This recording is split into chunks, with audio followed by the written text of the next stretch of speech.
साथियों नमस्कार, आदाब, सत श्री अकाल, जय भीम, जोहार। मैं डॉक्टर दशरथ नूनिया स्वागत करता हूं इस परिचर्चा में। साथियों, बात मैं जो पिछले 2 दिन से आप लोगों के साथ में कर रहा हूं कि किस प्रकार से एक आईपीएस रैंक के अधिकारी वाई पूरण कुमार के साथ संस्थागत भेदभाव और उत्पीड़न हुआ और उसकी परिणति के रूप में अंततः उस व्यक्ति ने सुसाइड कर लिया। वाई पूरण कुमार हरियाणा बैच का 2001 का सीनियर आईपीएस था। उसकी पत्नी अमनीत पी पूरण कुमार, वो खुद अपने आप में एक सीनियर आईएएस है और वो भी जो है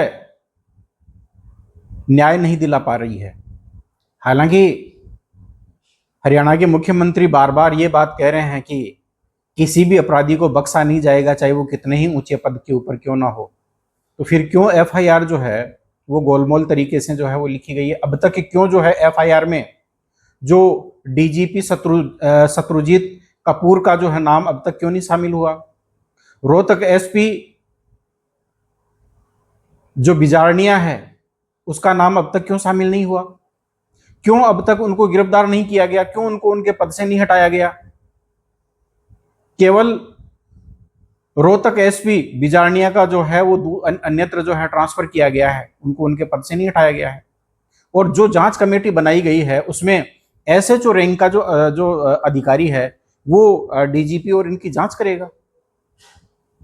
बड़ी विडंबना है, सोचनीय विषय है कि दलित, पिछड़ों और आदिवासियों के साथ में किस कदर ये अन्याय, उत्पीड़न और अत्याचार होता है। इसलिए इस संस्थागत भेदभाव को रोकने का एक ही तरीका है और वो तरीका है एकजुट होने का। समाज को एकजुट होना चाहिए और अधिकारियों को भी जो है समाज की जो बात है उनको तवज्जो देनी चाहिए। जिन अधिकारियों के पीछे समाज होता है उनके साथ में किसी प्रकार का कोई भेदभाव, उत्पीड़न और अत्याचार नहीं होता, लेकिन जिन अधिकारियों के साथ में समाज नहीं होता उनके साथ में इस प्रकार का उत्पीड़न, अत्याचार होता है। आज SC ST वर्ग जाग चुका है और इसीलिए अब हरियाणा में जो है एक महापंचायत भी हो रही है और उस महापंचायत में अब देखने वाली बात यह होगी कि क्या सरकार जो है वो झुकती है और एफआईआर में जो स्पष्ट, जो वरिष्ठ पुलिस के जो अधिकारी हैं और इसके साथ साथ में जो उच्च प्रशासनिक पदाधिकारी हैं, क्या उनके खिलाफ एफआईआर होगी? क्या उनको गिरफ्तार किया जाएगा? क्या सीबीआई जांच की जाएगी या जो जांच है वो सीबीआई को सौंपी जाएगी? ये बहुत बड़ा प्रश्न है और इन्हीं बातों को लेकर और अब आने वाले ये दिनों में ये देखना होगा कि ये बीजेपी की जो सरकार किस प्रकार से जो है, पहले तो आमजन यानी जो सामान्य जो लोग हैं वो केवल उत्पीड़न के शिकार होते थे, लेकिन अब ये देखने में आ रहा है कि 2020 से जो है वाई पूरण कुमार के साथ में ये भेदभाव और षड्यंत्र हो रहा था। किस प्रकार से उनकी जो सीआर है वो खराब की जा रही थी।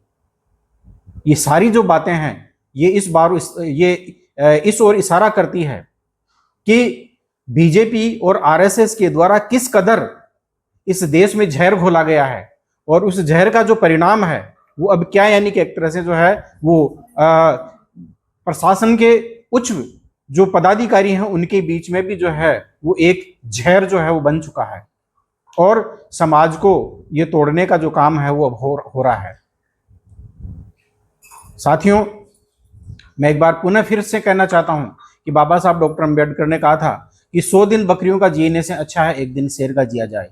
जो अधिकारी इस प्रकार के उत्पीड़न के शिकार होते हैं उनको आवाज उठानी चाहिए। समाज आपके साथ में है, हम आपके साथ में, हम आपकी आवाज बनेंगे और आपकी जो आवाज है उसको जो है पूरा का पूरा यानी कि एक तरह से जो है समर्थन हम देंगे।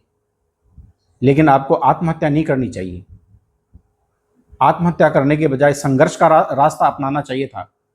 आपको डटकर मुकाबला करना चाहिए। और अन्य अधिकारी भी यदि इस प्रकार से संस्थागत उत्पीड़न के शिकार हैं, तो हम फिर से कहना चाह रहे हैं कि आत्महत्या करने के बजाय शहीद होना चाहिए।